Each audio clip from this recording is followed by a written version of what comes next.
السلام علیکم ورحمۃ اللہ وبرکاتہ۔ صلو علی الحبیب صلی اللہ علی محمد صلی اللہ علیہ وآلہ وسلم۔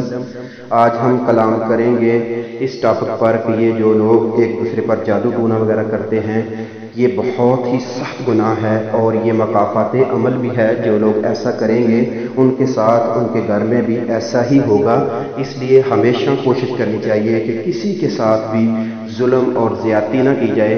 یہ بہت ہی بڑا گناہ ہے۔ شریعت مطہرہ میں اس کی سزا یہ ہے کہ جادو کرنے والے بندے کا جو ہے وہ سر قلم کر دیا جائے۔ تو یہ سزا تو ہمیں دنیا کی ہے، آخرت میں جو سزائیں ملنی ہیں وہ بہت ہی سخت ہیں۔ اس لیے کبھی بھی کسی دوسرے شخص کا نقصان نہ سوچیں، کیونکہ مومن تو مومن کا آئینہ ہے، مومن تو مومن کے لیے ہمیشہ فائدہ سوچتا ہے۔ اس لیے ان تمام چیزوں سے اپنے آپ کو بچا کر رکھیں۔ اب مسئلہ یہ ہے کہ اگر اللہ نہ کرے کوئی کسی کے اوپر کوئی جادو وغیرہ کر دیتا ہے تو اس سے کیسے بچا جائے گا؟ اس کے لیے ہمیں چند احتیاطیں کرنی ہوں گی۔ انشاءاللہ اگر ہم ان پر عمل کرتے ہیں تو ہمارے گھر جو ہیں وہ آباد رہیں گے اور ان چیزوں سے محفوظ رہیں گے۔ اس میں سب سے پہلا جو کام ہے وہ یہ ہے کہ جب بھی ہم باہر سے اپنے گھر میں داخل ہوں تو اعوذ باللہ من الشیطان الرجیم اور بسم اللہ الرحمن الرحیم پڑھ لیں، اور جب بھی ہم کوئی کام کرنا شروع کریں تو بسم اللہ الرحمن الرحیم سے کریں۔ جب بھی ہم اپنے کپڑے وغیرہ اتاریں، ڈریس چینج کریں تو بسم اللہ پڑھیں تاکہ شیطان دور رہے۔ اور اس کے علاوہ جب ہم باتھ روم وغیرہ میں داخل ہوں تو اس وقت بھی ہم جو ہے باتھ روم میں داخل ہونے کی دعا بھی پڑھیں اور بسم اللہ الرحمن الرحیم بھی پڑھیں۔ اس کے علاوہ باتھ رومز وغیرہ میں کیونکہ جنات ہوتے ہیں اور جنات کی جو خوراک ہے وہ ہڈیاں ہیں، تو اس لیے ہمیں اپنے گھر کی صفائی کا خاص خیال رکھنا چاہیے۔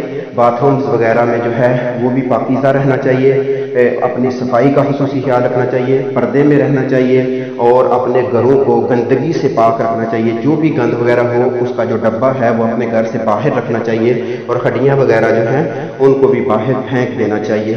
اور عورتیں جو ہیں وہ خاص کر اپنے بالوں وغیرہ کی بھی حفاظت کیا کریں۔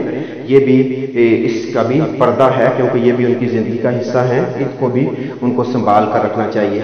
باقی جو ہے اس کے علاوہ الحمدللہ اللہ کے فضل و کرم سے دین اسلام میں ہر چیز کا علاج موجود ہے، اور اس کا اور بہترین علاج یہ ہے کہ آپ الحمد شریف سورۃ الفاتحہ جو ہے اول آخر ترشیف کے ساتھ، سورۃ الفلق، سورۃ الناس، آیت الکرسی اور سورۃ القلم کی آخری دو آیات جو ہیں یہ پانی پر 7 دفعہ واللہ درشف پڑھ کے دم کر کے پانی رکھ لیں، اور یہ پانی انشاءاللہ آپ استعمال کرتے رہا کریں۔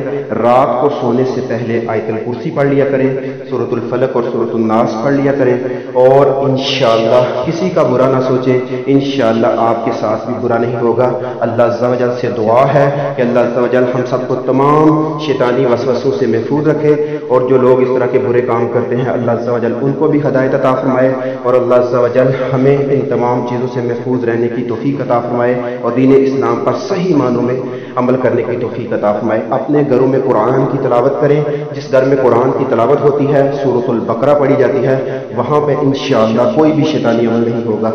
ان تمام چیزوں کا خیال رکھتے ہوئے دین اسلام کے ساتھ جو ہے جڑے رہیں، اور نماز پنجگانہ کی پابندی کریں، ذکر و اذکار کریں، صدقہ خیرات کریں، انشاءاللہ آپ کو دنیا میں بھی کامیابی ملے گی اور آخرت میں بھی کامیابی ملے گی۔ السلام علیکم ورحمۃ اللہ وبرکاتہ۔